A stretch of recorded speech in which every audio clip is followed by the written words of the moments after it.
Hello everyone, this is a video lecture of the logic and rules of contour lines. They will help you with your assignment today. So what we're talking about are topographic maps. And topographic maps are comprised of contour lines. Contour lines on topographic maps connect points of equal elevation. So you notice every point on that lowest contour line, it says 2,000. So that is an elevation of 2,000. We don't have enough information. We don't know if it's feet or meters above sea level, but it is whatever it is, it's 2,000. Every point on that red line right here is at the elevation of 2,000. Every point on the 2250 contour line is 2250 elevation. So it follows the contours at a set elevation all the way around. In between those two contour lines, there are elevations between 2001 and 2249. One of the rules that we have for contour lines as a result of what I said in the last slide is contour lines never cross. And that's a logical thing because look, if you have a contour line that's at 60, whatever units it is, 60, and you have one at 40, if they crossed, that would mean there was a point on the earth where the elevation was both 60 and 40, and that is absolutely impossible. So contour lines absolutely never cross one another. They can get really close together if it's very steep, but they will not cross. So as a result, when we're looking at a map, say we're looking at this black outline here is the map, contour lines never cross. They also don't disappear. Every contour line on Earth circles back on itself eventually, if you had enough maps. So here's the 700. It's going to go off the map and circle back on itself over to here. Okay? And likewise for all the others. So contour lines always close to make a loop, but they do go off the given map that you may be looking at. So contour lines can also tell us how steep or gentle a slope is. If a slope is very steep, say like right here, the contour lines are going to be very, very close together. That means that we're changing elevation over a fairly short distance laterally. If they are gentle, then they're going to be further apart on the map. Notice here we have a gentle slope here. Look at what the profile looks like. Steep slope here. Contour lines are very close together here. Contour lines are farther apart over there.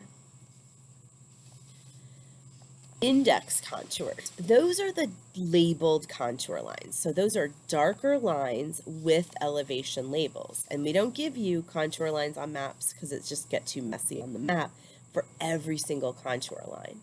They're just going to give you the index contour lines. So here we have the 200. And again, I don't have units, so I don't know if it's feet or meters. We'll have to look at the map to determine that. But if we have a contour line that's 200 and then we have one that's 300 up here, between that we have contour lines. We're going to have to do some calculation to figure out what is the contour interval between those, but that'll be the next slide. For now, those are your index contours where you have the label. So how do we find that contour interval? All right, so here we have our index contours right here. 700 down here and 800. So the way you find a contour interval, there's a couple different ways. One is look at the map. The map will tell you in the lower, usually in the center part of a map that you're looking at, it will tell you the contour interval. Here it is 40 feet. So let's look at this. If you don't have that, can you figure it out? Yes, absolutely. You look at find the index contours. Here we have 700 and 800. Determine the elevation difference between those two contours. 800 meters minus 700 meters is 100 meters. Count the number of spaces between the two index contours. So Pretend like you're standing on 700. Take one step to the next. 1. That's 1. 2, 3, 4, 5. Okay, so I count 5 and divide. So divide the elevation difference, 100, between the two index contours. So I have 100 meters, I divide by 5, and that's 20 meters. So in this sense of here, the contour interval is 20 meters. Over here on this map, it's 40 meters, 40 feet rather. We can look at the map and get that information. All right, this is an important point too. The rule of V's is what this is called. Contour lines always point upstream when they're crossing streams. And that's because, as you notice when you're hiking around outside, water cuts down through soil and rock and forms a V where the water is at the bottom of the V. So when it does that, the elevation actually goes down where the water is. And what that looks like on a contour map is as follows. The stream is always flowing out the wide part of the V. The contour line is going to go up toward the source of the water while it, in order to keep that same elevation. Remember, every contour line is a line of constant elevation. So the rule of V's is when you're looking at a map, look at how the V's form. The water is flowing out the wide open part of the V. All right, contour lines with hatcher marks. Now, one of the issues on contour maps is sometimes it's a mountain and sometimes there's a crater at the top of that mountain, like in a volcano, for example, where there's a crater. So how would you know? It's still going to be concentric circles of contour lines. How do you know if it's a mountain still going up or if it actually starts going down and it's a crater at the top of that mountain? The way you know is called hatcher marks. And notice in the middle of this map over here that there's a change to the contours. That once it gets to the tip of that crater, there's little hatcher marks. That tells you you've reached the peak here and you're actually going back down into a crater. Any contours that are within that crater where you're supposed to count back down are going to have hatcher marks like this. Little perpendicular lines that show you there is some kind of depression there. And notice we go 380, 400, we have 400 again, and then it goes down to 380 again.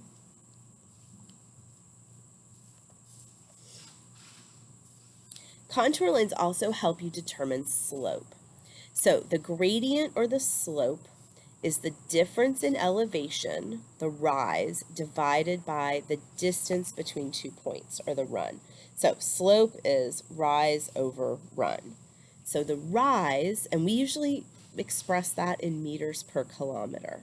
So the rise, in this case, we want to know what's the elevation difference. We're going to use the contours to tell us that. So in this case, between point A and point B, we're going from 100 to about 200. So in this case, that difference is 85 feet. Okay, so the rise, 85 feet, and over here, the run is, what is the distance? We're going to use that on our map, 630 feet. Okay, we have A elevation, B elevation. We can calculate our slope. So let's run it through on this example right here, this picture. On this one, we have the rise, which is 20 meters, divided by the run, which is 5 kilometers, okay? So it's just 20 divided by 5. We don't have to do any change of units because we're going to express it in meters per kilometer. 20 divided by 5 is 4 meters per kilometer. That's the slope of this mountain where the barn is at the bottom of the hill and the trees are at the top. And that's how you calculate slope. Okay, so here's a question.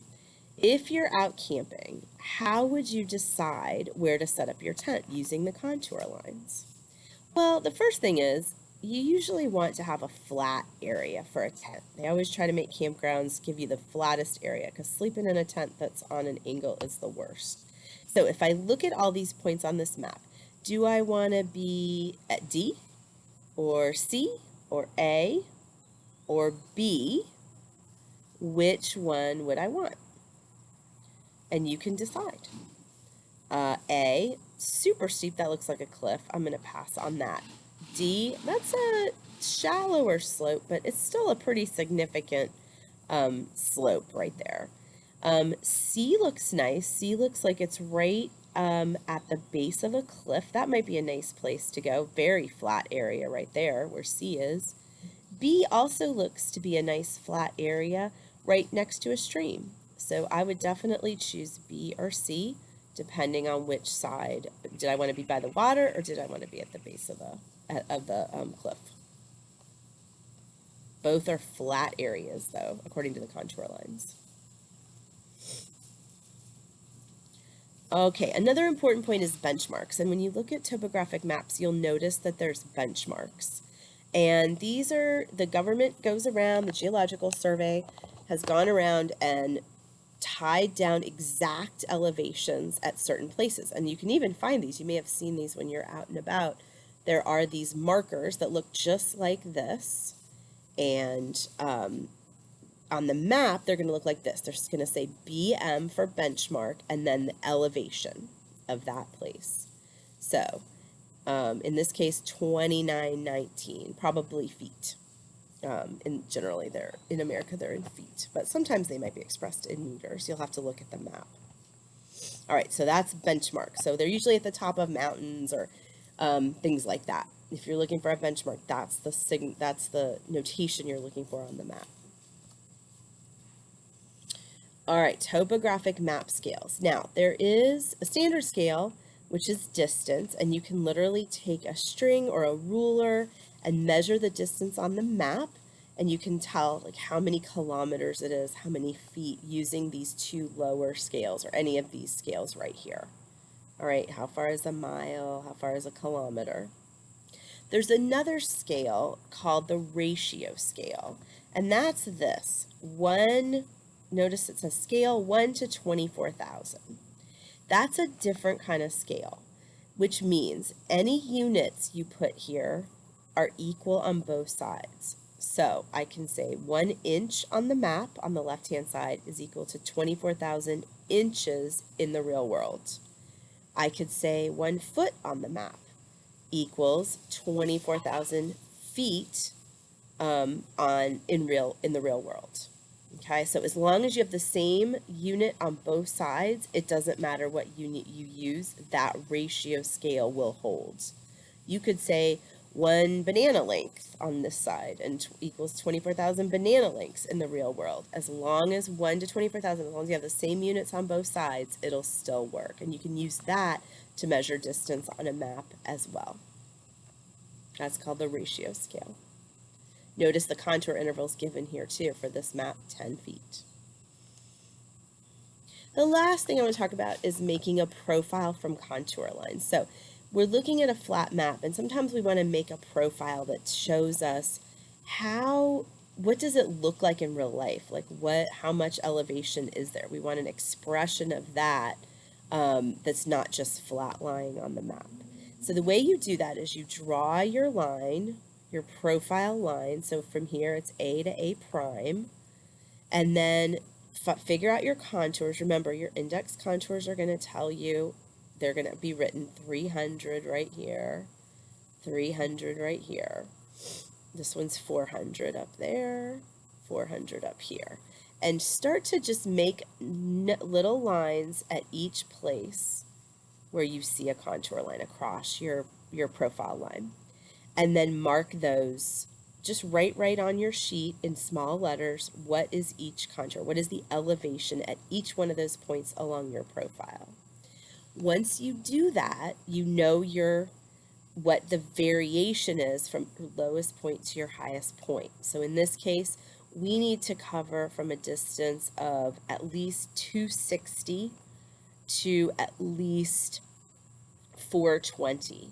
Okay, so we need to go, let's go one beyond that. So we start at 240, we need to go up to at least 440 to cover all the numbers I've written down right here. All right, then you just take that strip, what you've written at the bottom, make your scale equal up here so that each line right here is 20, 240 to 260, 280, 300, 320. Write your vertical scale and then plot it with points. So from this point on the map, that's 260, I put a dot there. This contour line represents an elevation of 280, I plot a point right here, and so on all the way through.